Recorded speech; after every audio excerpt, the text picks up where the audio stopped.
آپ کو 7 ایسی آیتیں دی ہیں جن کی بار بار تلاوت کی جاتی ہے اور قرآن عظیم بھی دیا ہے۔ تو سورہ فاتحہ کے ناموں میں سے ایک نام یہ ہے کہ یہ قرآن عظیم ہے۔ یہ وہ عظیم صورت ہے جس کے بغیر نماز نہیں ہوتی، چنانچہ نماز کی ہر رکعت میں اس کو امام صاحب بھی تلاوت کرتے ہیں اور مقتدی بھی تلاوت کرتے ہیں۔ اس سے آپ اس صورت کی اہمیت کا اندازہ کر سکتے ہیں۔ اس میں سب سے پہلے اللہ رب العزت کی حمد و ثنا ہے کہ ہر طرح کی حمد و ثنا اللہ تعالیٰ کے لیے ہے جو تمام جہانوں کا رب ہے۔ اس کی حمد و ثنا کیوں؟ اس لیے کہ تمام جہانوں کا رب ہے، سب کا خالق مالک رازق تو وہی ہے۔ اور اللہ تعالیٰ کے اس صورت میں کئی نام آئے ہیں، ایک اللہ، دوسرا رحمان، تیسرا رحیم۔ رحمان و رحیم وہ جو بہت مہربان ہو، نہایت رحم کرنے والا ہو۔ مالک یوم الدین وہ مالک ہے روز قیامت کا۔ دنیا میں بھی وہی مالک ہے، لیکن دنیا میں انسان سمجھتا ہے کہ شاید میں بھی مالک ہوں، یہ زمین میری ہے، یہ گھر میرا ہے، یہ گاڑی میری ہے۔ لیکن روز قیامت کسی کو ایسی غلط فہمی نہیں ہوگی، سب مان جائیں گے کہ مالک ایک اللہ ہے۔ ایاک نعبد و ایاک نستعین، کہ اللہ تیری ہی عبادت کرتے ہیں۔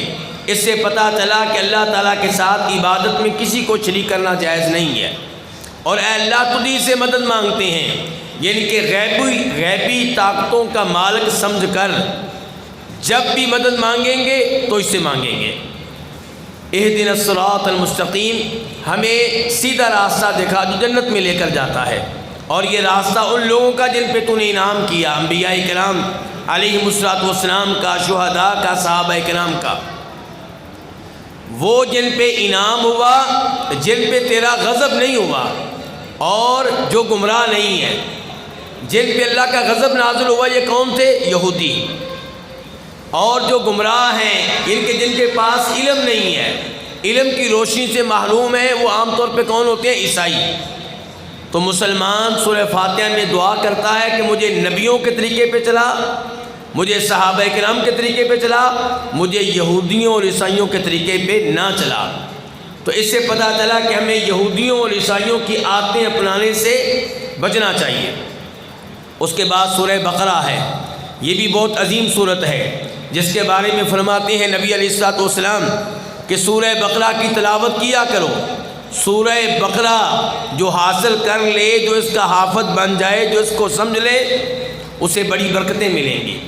اور جو سورہ بقرہ اسے یاد نہیں کرے گا، اسے نہیں سمجھے گا، روز قیامت پچھتائے گا۔ اور جادوگر قسم کے لوگ سورہ بقرہ کبھی بھی یاد نہیں کر سکتے۔ اس سے آپ اندازہ کر سکتے ہیں اس عظیم صورت کا۔ اس میں شروع ہی میں بتایا گیا ہے کہ قرآن کریم وہ کتاب ہے جس میں کوئی شک و شبہ نہیں ہے، شک و شبہ نہیں ہے، واقعی اس کو اللہ نے نازل کیا ہے، اور جو اس کے اندر معلومات دی گئی ہیں وہ بھی شک و شبہ سے بالا تر ہے۔ اور اس کتاب کے تعلق سے لوگ 3 طرح کے ہیں۔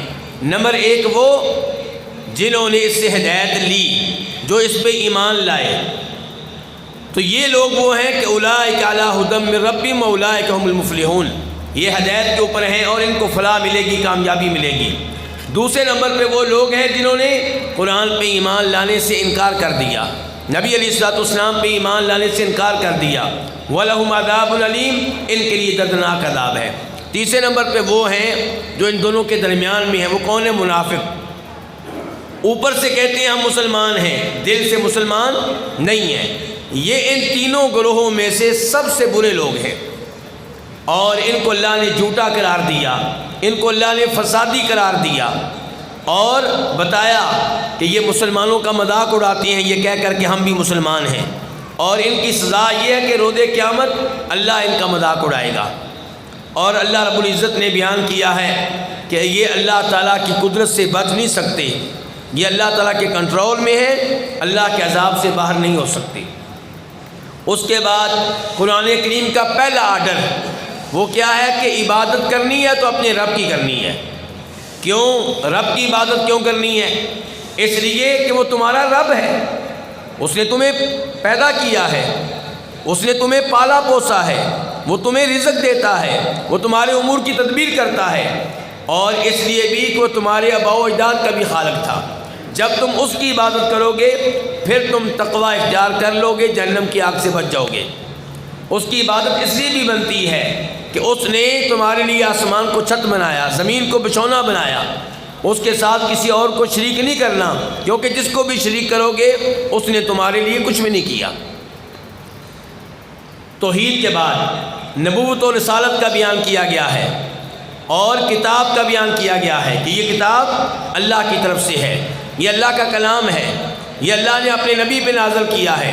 جس کو شک ہے اور وہ کہتا ہے کہ اللہ کا کلام نہیں ہے، اللہ نے چیلنج دیا، قرآن کریم کی 114 صورتیں ہیں، کوئی ایک صورت لے لو، اس جیسی صورت تم بھی بنا کر لے آؤ، تم بھی انسان ہو، تم بھی عربی کے ماہر ہو، مکہ والو، اے قریشی ہو، تم عربی زبان کے ماسٹر ہو، اگر یہ کلام نعوذ باللہ محمد نے بنایا ہے صلی اللہ علیہ وسلم، تم بھی کوئی ایک صورت بنا کر لے آؤ، سورہ کوثر جیسی صورت بنا کر لے آؤ، 3 آیتیں 1.5 سطر۔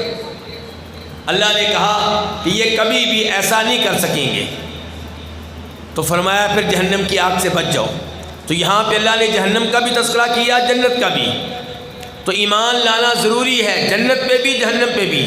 جہنم ملے، جہنم ان کے لیے جو کفر کریں، اللہ پہ ایمان نہ لائیں، قرآن پہ ایمان نہ لائیں، یا اللہ کے نبی پہ ایمان نہ لائیں، یا آخرت پہ ایمان نہ لائیں، یا تقدیر پہ ایمان نہ لائیں۔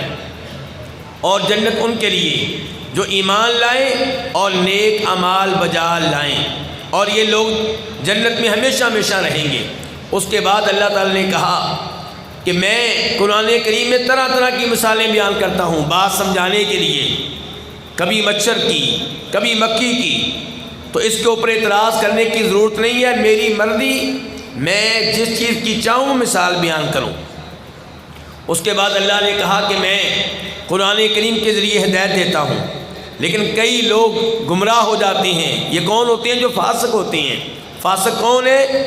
جو اللہ کے عہد کو توڑتے ہیں، توحید کے وعدے پہ پورا نہیں اترتے، اور جو رشتہ داریاں توڑتے ہیں، یہ لوگ جو ہیں یہ فاسق ہیں اور یہ زمین میں فساد کرتے ہیں، یہ قرآن کریم سے ہدایت حاصل نہیں کر سکتے۔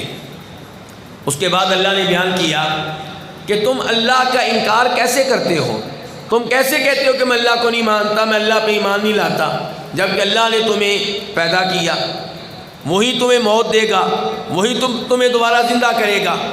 اللہ تو وہ ہے جس نے زمین پہ موجود ہر مخلوق تمہاری خاطر بنائی ہے، یہ جانور تمہاری خاطر، یہ پرندے تمہاری خاطر، یہ آسمان تمہاری خاطر، یہ زمین تمہاری خاطر، یہ پانی تمہاری خاطر۔ اس کے بعد اللہ نے بیان کیا کہ میں نے زمین کو پیدا کیا اور پھر میں نے آسمان بنائے۔ کتنے آسمان؟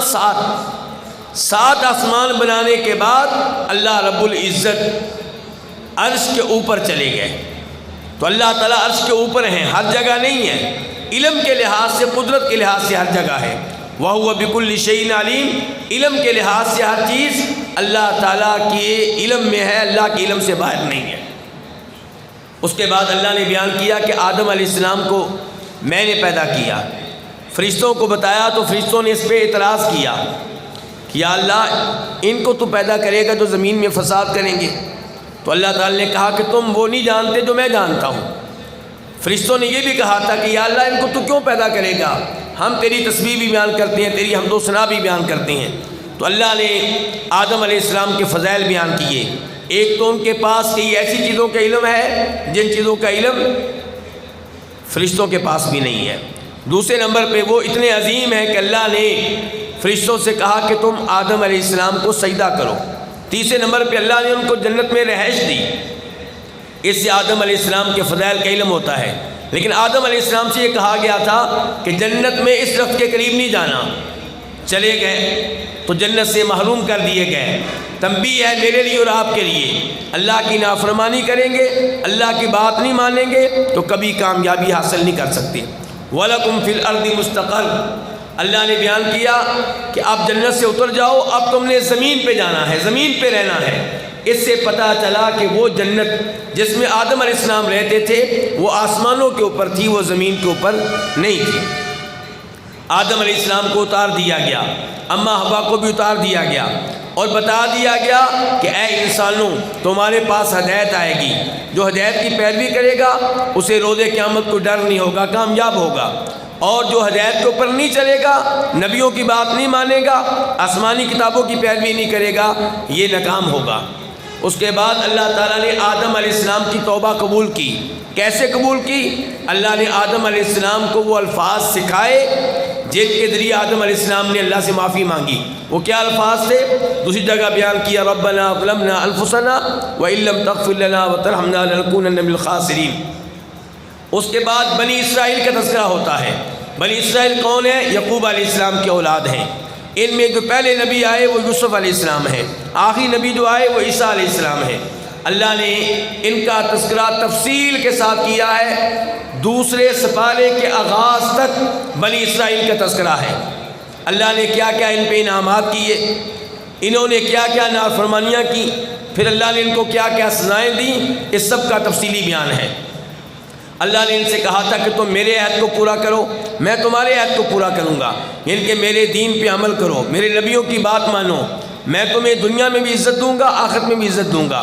لیکن انہوں نے ایسا نہیں کیا، اس لیے انہیں ذلت و رسوائی کا سامنا کرنا پڑا۔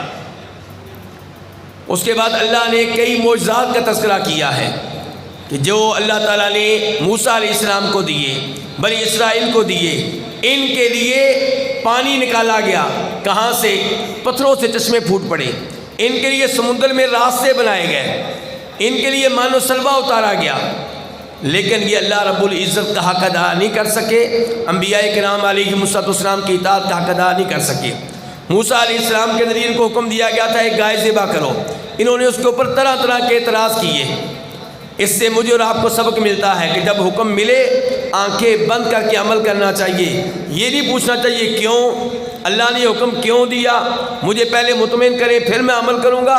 نہیں، یہ حرکت اللہ تعالیٰ کو پسند نہیں ہے۔ ہم کون ہوتے ہیں خالق پہ اعتراض کرنے والے؟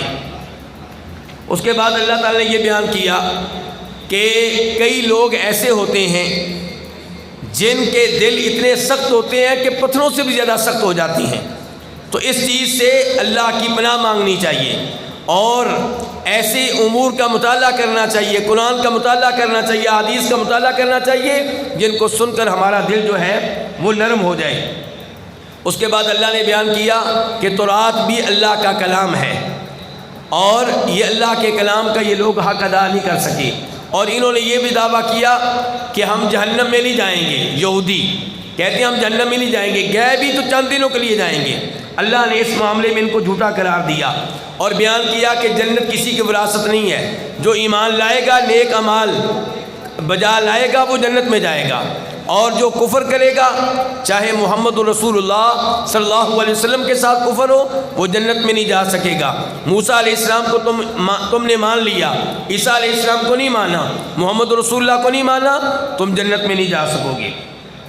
اللہ تعالیٰ نے اس کے بعد بیان کیا کہ ہم نے موسیٰ علیہ السلام کے بعد بھی مسلسل رسول بھیجے، لیکن ان بنی اسرائیل نے نبیوں کے ساتھ اچھا سلوک نہیں کیا، کسی کو قتل کیا، کسی کو جھوٹا قرار دیا اور ان کا مذاق اڑاتے رہے۔ جبکہ اللہ نے ان سے کہا تھا کہ جو تم سے عہد لیا گیا ہے، جو کتاب اتاری گئی، اسے مضبوطی سے تھام لو، اس پہ ایمان لے آؤ اور اس پہ عمل کرو۔ انہوں نے اس کے مقابلے میں کیا کیا؟ بچڑے کی عبادت شروع کر دی اور یوں اللہ رب العزت کے ساتھ بچڑے کو شریک کیا۔ اس کے علاوہ اللہ نے یہ بیان کیا کہ یہ کہتے ہیں کہ جنت ہمارے لیے ہے، اگر جنت تمہارے لیے ہے تو پھر تم اللہ سے سوال کرو کہ یا اللہ ہمیں موت دے دے تاکہ ہم جلدی سے جنت میں پہنچ جائیں۔ اللہ نے کہا کبھی بھی ایسی دعا نہیں کریں گے، کیونکہ یہ جھوٹے ہیں، ان کو پتہ ہے کہ جنت ان کے لیے نہیں ہے بلکہ جہنم ان کے منتظر ہے۔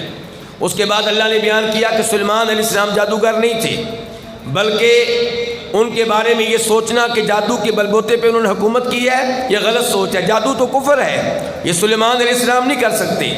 جادو کرنے والے شیطان تھے، دوسرے لوگ تھے۔ ایمان والوں سے کہا گیا کہ جب نبی علیہ السلام سے گفتگو کرنی ہے تو وہ الفاظ اختیار کرنے ہیں جو آپ کے شایان شان ہوں، ایسے الفاظ اختیار نہیں کرنے جن میں آپ کی بے ادبی کا خطرہ پایا جاتا ہو۔